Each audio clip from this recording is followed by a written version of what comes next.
Romy guys, today I'm going to be doing a chain video response. I think that's what it's called. Started off with Twisted Witch, who posed a question, and the idea of these videos is that he started off by asking a question, and then the idea is that a video response had to be made from someone to sort of answer that question and then ask another question. So it started off being about the tarot and the major arcana. Luckily, I missed this question because I'm rubbish with the tarot. I can never remember the main arcana, and I have no idea what it would represent to me and how the Fool would go in with that. Shows what a tarot reader I am. But then it passed on to ErrienderRavenheart, who answered the question, and then she gave us the question of incense. If you had to make your own loose incense, what would you put it in it and why? Well, it's an interesting one because I have recently watched Pali Egyptian's loose incense, so I know how to make it. But the tricky thing is, I can't actually burn incense in my home because of health and safety rules, because I am under the care of social services, which means I have to abide by certain rules. There are stupid rules, such as I'm not allowed to own an extension lead. I can own anything else, just nothing to do with extension leads. So it makes plugging into things really tricky. And I'm also not allowed any incense or candles, which is why I use a lot of LEDs and battery stuff. And it'll be the same when I go to uni. I'll probably have the same restrictions. But I'm going to answer the question anyway. I think the first thing I would put in would be lavender, because I've always adored the smell of lavender, and I also struggle with sleep. I've always struggled with sleep ever since I was a child, where I would stay up to the small hours in the morning, either reading or playing, because I couldn't go to sleep. Because when I was a kid, most kids would remember they were put to bed with bedtime stories and kisses goodnight. I didn't have any of that when I was a child, which was quite sad. I wasn't even ever tucked into bed. I had to tuck myself into bed, and the carer would just say goodnight and shut the door. And the other problem was I was scared of the dark when I was a child as well.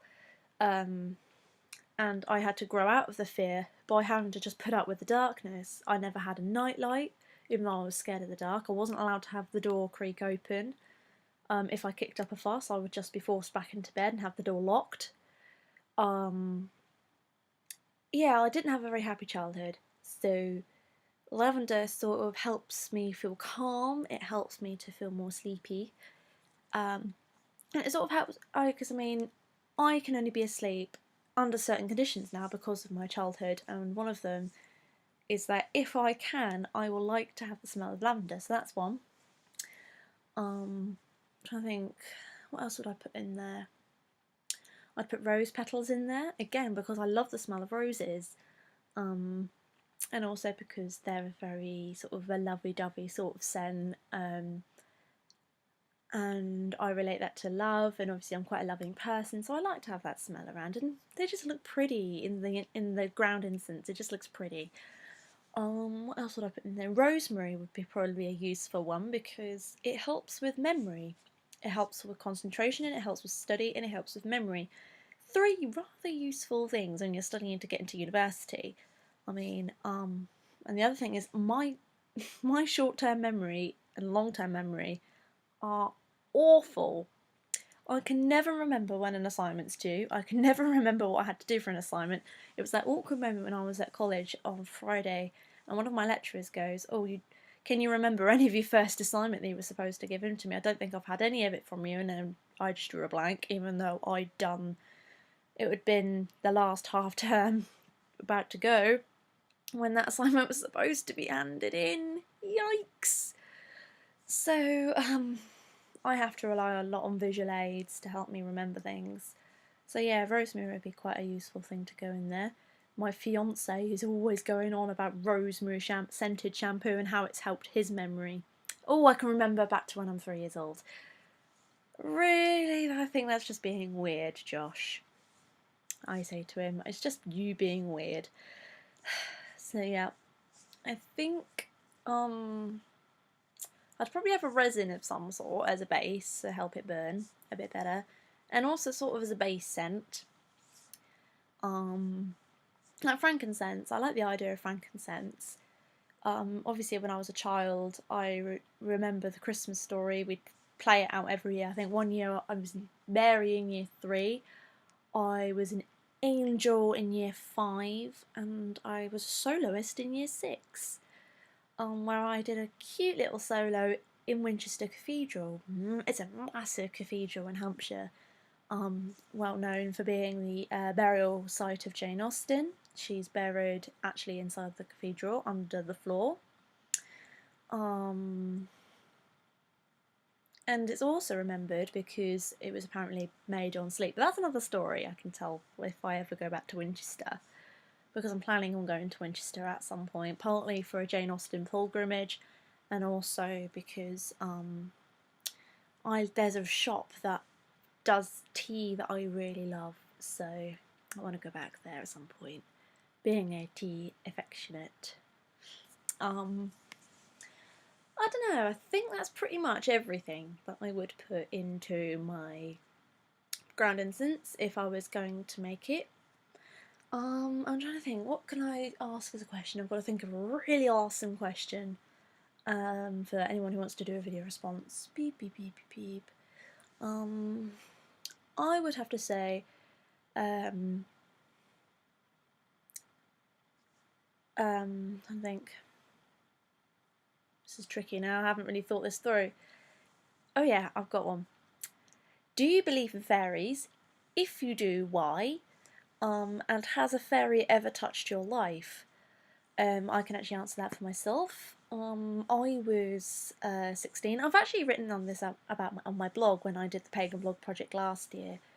I was in a very grumpy mood that day. I'd had a massive row with my foster mum, and she told me to take a walk to cool off. That's my ideal way of doing it. She was like, get out, and I popped my coat and shoes on, grabbed my purse and stormed off, slamming the front door behind me. And I was walking along, and I think I walked to the supermarket. I liked walking to the supermarket so I could buy a packet of sweets to cheer myself up. And I was sort of walking along the path, and on my way there was a really pretty stone. Like, you would never. It was one of those ones with a hole in it. Like, you could stick your finger through it if you tried, or your little pinky finger. And it was obviously a gift from the fairies to try and cheer me up, because those things are very hard to come by. In fact, they're rare. They're very magical. I would love to have one of those now. So, if the fairies are listening, can I have one to add to my crystal collection? So, a fairy stone. And being in a really foul mood that day, I just kicked it aside and carried on muttering to myself angrily, swearing under my breath and all the rest of it. Because I do that when I'm angry. It makes me feel better. And a few minutes later, I stumble and I fall over flat on my face. And I'm thinking, and I look down at my feet and I get up. My shoelaces were tied up when I left the house in a double knot. They were now completely undone, and I'd obviously tripped up over my laces and fallen over. So I was thinking, what the heck? And then I sort of had a voice in my head that sort of said, you ungrateful little cow. We try and cheer you up, and you kick it back in our faces, so we thought you could suffer. We thought that you could have something painful in your face. And it was a wake-up call, actually, and I tied my laces up, sort of apologised, and carried on my way. A little bit more thoughtful and a lot quieter. So nowadays, if I see a pretty stone in the road, I try and pick it up, if I can, because I know it's a gift from the fairies. So yeah, that's my experience of fairies in my life. I love the fairies, although they can be quite mischievous little buggers. Like, they like to hide my bus pass. They love hiding my bus pass. I do not know why. Maybe it's because I've got crystals in my room. They're thinking, I can't get into my crystal box. Haha, there's Heidi's bus pass. Let's take it out of her pocket and leave it on her bed so she thinks that, you know, she's lost it. that's another story that I'll probably do that as a separate video.